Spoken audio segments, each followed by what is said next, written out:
Hello everyone, आज हम लोग देखते हैं एक specific type of centroid question जो ट्रस के ऊपर है। सपोज दैट एक ये ट्रस का क्वेश्चन है, गिवन है calculate the centroid of truss और लेंथ और एंगल दिए गए हैं। अब आप एक चीज समझिएगा कि जनरली लोग क्या समझते हैं कि ट्रस का क्वेश्चन है तो हमें सिर्फ फोर्स के मेंबर निकालने होंगे। ऐसा कुछ नहीं है। आप एक ट्रस का मेंबर है और इसमें बोला गया है कि इसको हमें निकालना है, कोई वेरी कंडीशन नहीं गिवन है। तो जब भी ऐसा क्वेश्चन आपके सामने पिक्चर में आए तो आपको क्या करना है कि इसको लाइन डायग्राम के थ्रू इसको हम लोग सॉल्व कर सकते हैं। तो देखिए, सबसे पहले इसको करने से पहले आप समझिएगा कि सपोज दैट कोई एक लाइन डायग्राम है लाइक दिस, ओके, और एक वायर बेंट है या वायर को बेंड कर दी है, पाइप है जिनका वेट आपका कंसिडरेबल नहीं है as compared to its dimensions. तो हमें क्या करना होता है कि इसके सेंट्रॉइड को फाइंड आउट करने के लिए लाइन के फॉर्म में कन्वर्ट करना होता है। तो जैसे आपकी लाइन 1 हो गई, लाइन 2 हो गई, लाइन 3 हो गई।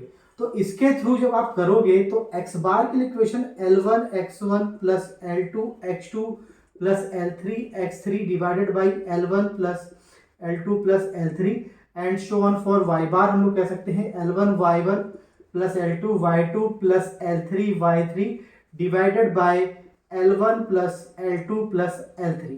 लाइक दिस आप जितने भी नंबर ऑफ लाइन्स पे ब्रेक कर सकते हो रेगुलर, जैसे हम लोग एरिया को करते हैं वैसे हम ब्रेक करके इसका सेंट्रोइड को फाइंड आउट कर सकते हैं।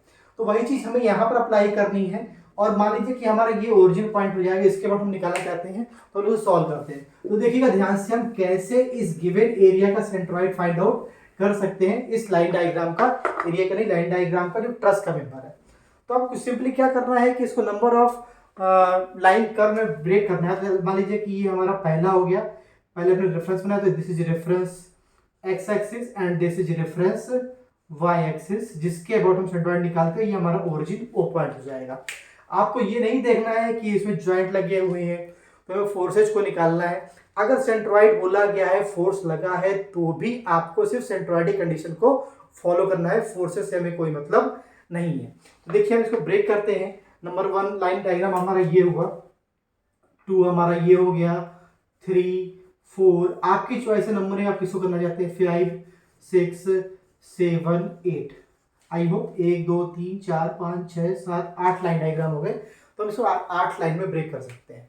सो बाय दिस अब हम लोग कैलकुलेशन कर सकते हैं।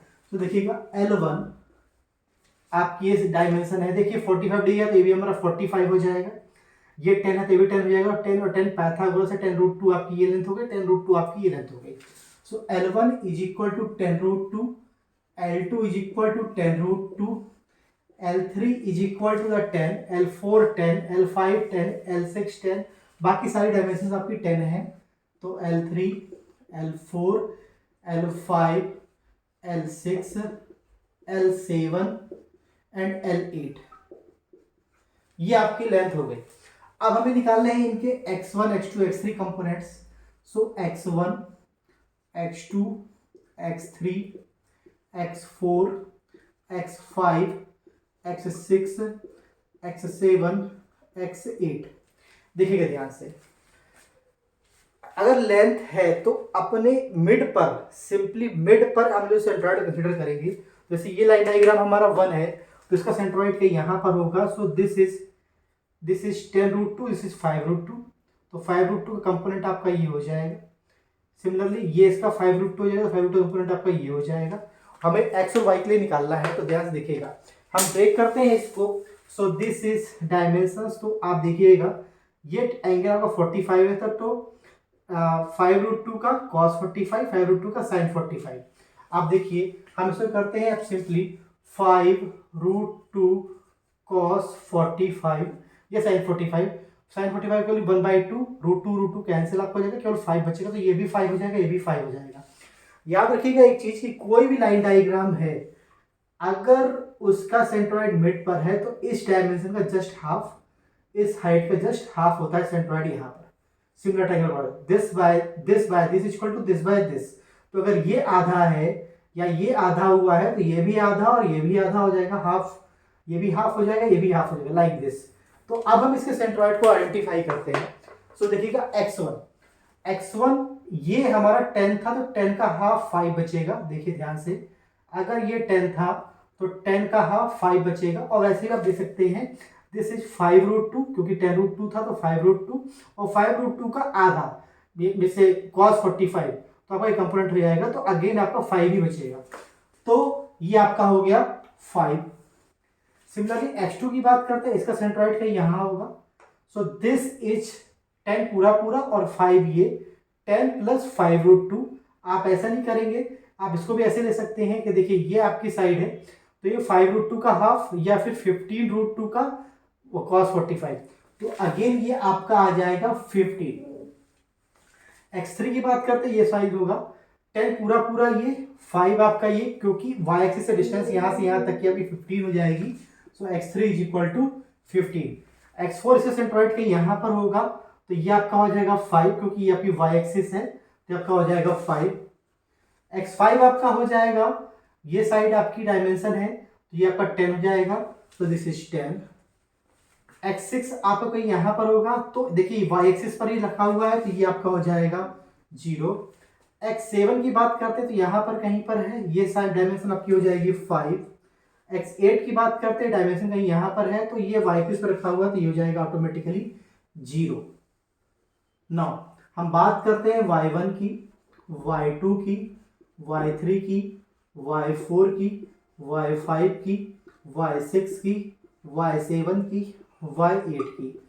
एरिया के रिस्पेक्ट में कैलकुलेशन कंपैरेटिवली कम होती हैं in case of line diagram, और आप आसानी से सॉल्व भी कर सकते हो। आपको बहुत ज्यादा फॉर्मूले भी याद नहीं रखने, सिर्फ लाइन है उसका मिड पॉइंट पर लेना है, और आर्क के लिए एक आपका और होता है, उसके लिए फॉर्मूला हमको देखना पड़ता है। बाकी कभी भी लेंथ का क्वेश्चन आए, ध्यान से देख लीजिए, उसमें वायर बेंट बोला गया है कि लेंथ बोली गई है, जो भी बोला गया है। अगर एरिया बोला गया है तो आपको एरिया की तरह सॉल्व करना है, अगर एरिया नहीं बोला गया है, वायर बेंट बोला गया है, तो आपको वायर बेंट मींस एक लेंथ के अकॉर्डिंग ही सॉल्व करना है। कई लोग क्या करते हैं कि सिंपली उसको लेते हैं और एरिया को लेकर के सॉल्व कर देते हैं, और क्वेश्चन उनका गलत हो जाता है। तो ध्यान से देख करके वाई की बात करते हैं। सो देखिए ये y1, जैसे ये 5√2 का sin 45 हो जाएगा, तो अगेन ये भी 5 हो जाएगा। हाइट 10 है, 10 का हाफ यानी कि ये आपका 5 जैसे x के लिए था। इस हाइट की बात करते हैं तो 5 ये और 10 पूरा पूरा ये, दिस बिकम्स 15। y3 की बात करते हैं, ये हाइट यहां से यहां तक की इस हाइट के बराबर हो जाएगी। बॉटम से x एक्सिस ये डिस्टेंस आपकी 20, ये 20, तो दिस इज 20। y4 की बात करते हैं, सेम वही चीज यहां पर है, ये 20, क्योंकि ये आपका 20 तो ये भी आपका 20 हो जाएगा। y5 की बात करते हैं, यहां पर हो जाएगा, सो ये 10 और ये आपका 5, दिस बिकम्स अगेन 15। y6 की बात करते हैं, तो यहां से यहां तक की हाइट 10 प्लस 5 यानी कि 15।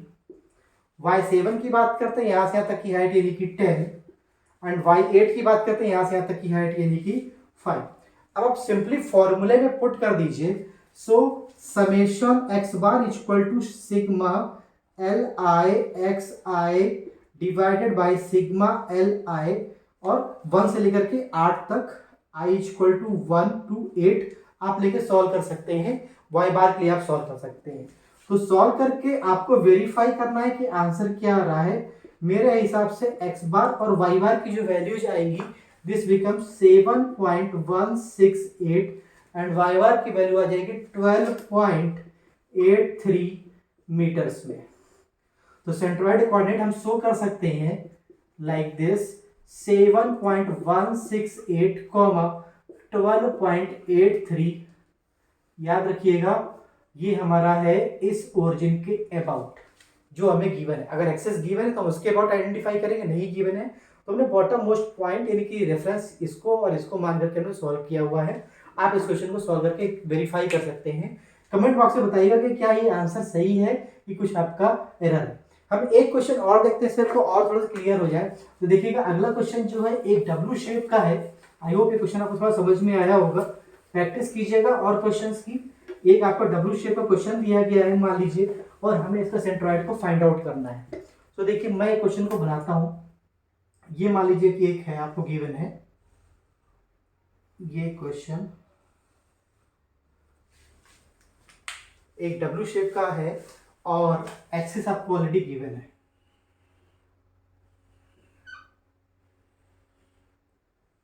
like this is reference x axis जो कि ऑलरेडी गिवन है। दिस रेफरेंस y एक्सिस ये भी आपको गिवन है और ये आपका ओरिजिन है। किसी भी क्वेश्चन में याद रखिएगा अगर एक्सिस गिवन है तो आप अपने हिसाब से कोई भी एक्सिस एज्यूम नहीं कर सकते, क्योंकि वो क्वेश्चन में ऑलरेडी गिवन है और ये आपका वायर डायग्राम है, हमें इससे बोला गया है। अगर क्लोज वायर डायग्राम नहीं होता है तो क्लियर हो जाता है कि हमें वायर का है, लेकिन अगर ओपन वायर डायग्राम तो लैंग्वेज को ध्यान से पढ़े क्वेश्चन में क्या बोला गया है। डायमेंशंस दी गई हैं, this is 20 cm, this is 10 centimetre, this is 10 centimetre, this is 20 centimetre. Angles आपको दिए गए हैं, this is 60 degree, this is 30 degree, this is again 30 degree, मान लीजिए ये आपका 60 डिग्री है, ऐसा कुछ हमें गिवन है। ओके और हमसे बोला गया है कि फाइंड आउट करना है कि हमें इसका सेंट्रॉइड कहाँ पर होगा और लोकेशन क्या है, उसको हमें लोकेट करके दिखाना है। ओके तो ध्यान से देखिएगा, अब हमारा ये y एक्सिस के अबाउट सिमेट्री है, तो आपको मैंने पहले ही बताया हुआ है कि अगर x कोई भी वायर डायग्राम, एरिया, कोई भी ज्योमेट्री, फिजिकल प्रॉपर्टी अगर किसी एक पॉइंट के अबाउट सिमेट्रिकल होगा तो उसका सेंट्रॉइड हमेशा उस एक्सिस ऑफ सिमेट्री पे लाई करेगा। तो देखिए सेंट्रॉइड इस पे कहीं पर लाई करना चाहिए, अगर सेंट्रॉइड लाई करना चाहिए, ओरिजिन भी इसी एक्सिस पे है, अगर हम इसको y एक्सिस में मानते हैं तो सेंट्रॉइड इस लाइन में कहीं पर होगा, और अगर इस लाइन में कहीं पर भी है तो एक्स बार की वैल्यू ऑटोमेटिकली 0 हो जाएगी। तो आप यहाँ पर लिख सकते हैं this is axis of symmetry, so y bar is equal to the 0। ये हमारा क्लियर हो गया। अब हमें निकालना है केवल x बार। हम ब्रेक करते हैं नंबर ऑफ लेंथ में 1 2 3 एंड 4, 4 एरिया है, 4 लेंथ है और हमें कुछ निकालना नहीं होता है। So L1 is equal to 20, L2 is equal to 10, L3 is also 10, L4 is again 20. Now we have to calculate y1, y2, y3, y4. Now देखिएगा हम y1 की बात करते हैं, इसका सेंट्रॉइड कहीं यहाँ पर होगा, इस हाइट की हम बात करते हैं। तो आप देखिएगा ध्यान से, अगर ये यहाँ से यहाँ तक की हाइट हम देते हैं, ये 10 हो गया, 10 का sine 60 simply, so this is 10 sin 60, x axis से डिस्टेंस 10 sin 60 डिग्री। सिमिलरली इसका सेंट्रॉइड कहीं यहाँ पर होगा, यहाँ से यहाँ तक की height, so this is again 10 का 5 का sin 30, सो 5 sin 30। इसकी बात करते हैं, ये भी आपका 5, तो ये हाइट आपकी 5 sin 30 हो जाएगी, 5 sin 30। y4 की बात करते हैं तो ये 20 है, तो 20 का हाफ 10, 10 का साइन 60, 10 साइन 60। ओके आपको पुट करना है simply y bar is equal to L1 is 20, y1 is 10 sine 60 plus L2 is 10, y2 is 5 sine 30, L3 means 10, y3 means 5 sine 30 plus L4 means 20 into 10 sine 60। ये आपकी ऊपर quantity हो गई divided by y बार के लिए हम बात करते हैं नीचे 10 plus 20 plus 10 plus 20, 20 plus 10 plus 10 plus 20। आप सिंपली इसको हमें सॉल्व करना है, आप ये सॉल्व करेंगे तो उम्मीद है इसकी वैल्यू 6.606 के आसपास आ जाएगी सेंटीमीटर में। सो एक्स बार आपका है यहाँ पे, सॉरी एक्स बार आपका हुआ सेंट्रॉइड 0, ये आपका वाई बार हो गया, तो सेंट्रॉइड कोऑर्डिनेट आपके हो जाएंगे 0,6.606। This is the centroid of this wire bend. तो आप इस तरीके से, आई होप समझ में आया होगा, आप इस तरीके से वायर बेंड के सारे क्वेश्चंस को सॉल्व कर सकते हैं, आइडेंटिफाई कर सकते हैं कि क्या वैल्यू आएगी और इन लोग को हम कैसे सॉल्व कर सकते हैं इन सारे क्वेश्चंस को। तो ध्यान रखिएगा, पहला पॉइंट, अगर वायर बेंड है तो आपको एरिया लेकर कभी भी क्वेश्चन को सॉल्व नहीं करना है, उसके अकॉर्डिंग, लेंथ के अकॉर्डिंग करना है, और लेंथ में अपने मिड पॉइंट पर सेंट्रॉइड होता है, लोग उसको ट्रायंगल बना देते हैं, क्वेश्चन सॉल्व करते हैं, फिर गलत हो जाता है और आइडेंटिफाई भी नहीं कर पाते कि हमने गलत किया है कि सही किया है। आई होप समझ में आया होगा, और ऐसे ही क्वेश्चन देखने के लिए हमारी वीडियो देखते रहिए। Thank you.